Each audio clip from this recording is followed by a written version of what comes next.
there are several things that characterize a bubble. One is a story. You've got that.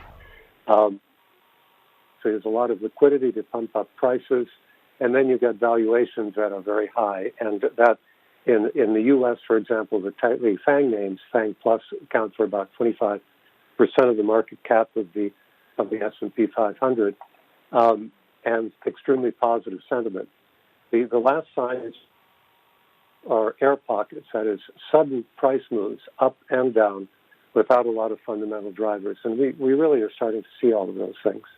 Sure. Andrew, good morning. Tanvi joining in this conversation. So this bubble that you're describing the tech rally to be, is it a more U.S. thing or is it a more global issue, given what we're seeing in China tech as well?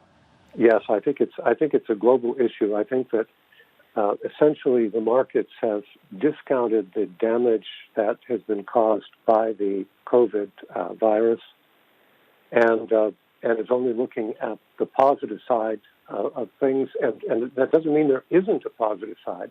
Obviously, there is a compelling story, but the point is, at some point, you're paying too much for that, and that's what I think is happening.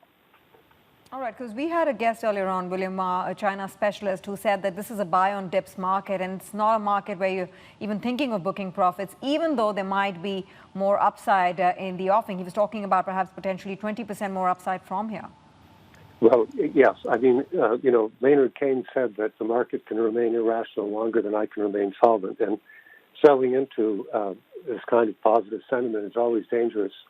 I think the thing to keep in mind here is that there is actually something totally outside of sentiment and the market that is operating, and that's the COVID virus and the second deflationary wave or shock that may be coming in the United States as a result of the surge in the virus that we're seeing there. So we'll start seeing slowdown in economic activity, and this may actually be the catalyst for people to reconsider their pricing.